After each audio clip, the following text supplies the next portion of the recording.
Assalamualaikum warahmatullahi wabarakatuh. Bertemu lagi di Udumara Courses, khususnya dunia otomotif, khususnya untuk roda 2 kendaraan ringan. Pada kesempatan kali ini kita akan mempelajari dan memahami fungsi, cara kerja, serta skema atau alur sistem klakson pada sepeda motor. Untuk pembelajaran kelistrikan, khususnya untuk roda 2 kendaraan ringan, itu sebenarnya mudah, akan tetapi pembahasannya itu harus satuan-satuan, tidak bisa langsung ya. Contoh yang akan kita pelajari hari ini adalah rangkaian klakson. Jadi nanti step by step itu akan kita pelajari satuan-satuan. Jadi nanti kayak seperti sistem klakson. Klakson itu rangkaiannya seperti apa, urutannya seperti apa, terus sistem pengisian, sistem penerangan, terus sen kanan kiri serta lampu rem gitu kan. Jadi step by step itu harus satu-satu pokoknya, tidak bisa langsung kita pelajari secara bersamaan gitu.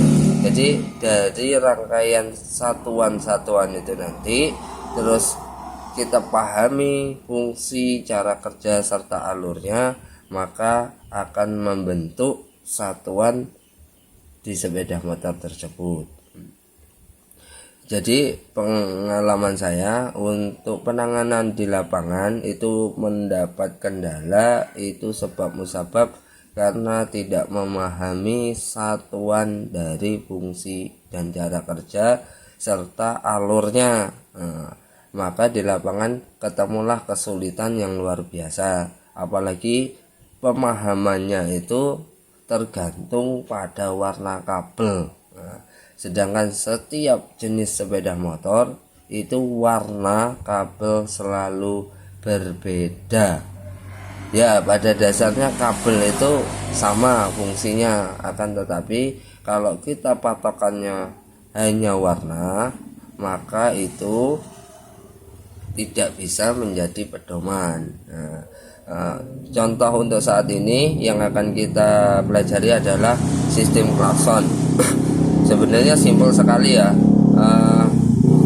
Sumber arusnya itu dari dari aki. Jadi ini minus, ada plus aki.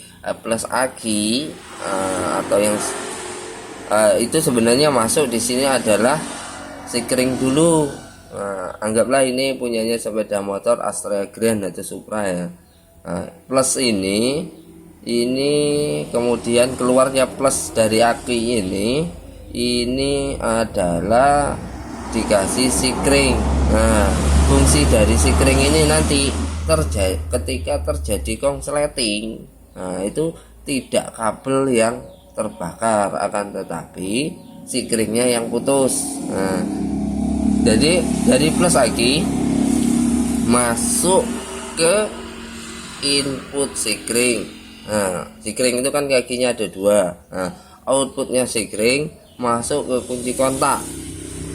Kunci kontak keluarnya itu disebut IG, ignition. Ignition. Kemudian dia ini terhubung oleh klakson atau horn. Horn itu kan kabelnya ada 2. Dia ada plus dan minus. Plus dan minus. Kemudian dia sistemnya itu ada yang menggunakan pengendali positif dan menggunakan pengendali negatif. Maksudnya gimana? Kalau dia menggunakan pengendali negatif, maka yang diputus dan dihubungkan melalui tombol saklar ataupun saklar itu adalah arus negatif. Kalau dia pengendalinya positif, maka dia yang dikendalikan oleh klakson ini dia positif. Nah, kalau dia negatif berarti pengendali negatif. Nah, ini untuk CDI, jangan fokus ke CDI ya. Ini hanya skemanya aja. Pokoknya intinya dari plus aki ke sikring, keluarnya kunci kontak, ke klakson, kemudian tombol ada dua, yang satunya ke massa, satunya ke klakson. Nah, hanya itu, rangkaiannya sederhana itu. Jadi untuk menemukan permasalahan kenapa klakson itu tidak nyala, itu sangat mudah sekali. Kita urutkan dari plusnya ini dulu. Nah, keluarnya kunci kontak ini ada nggak harus dari sini? Kalau memang ada, nah kalau dari sini memang ada, nah kita fokus ke masanya. Dari masa ini ada tidak terhubung ke masa bodi dari minus aki ini. Nah, kalau memang ada, berarti cek lagi hornnya, ini dicek apakah dia nyala atau tidak.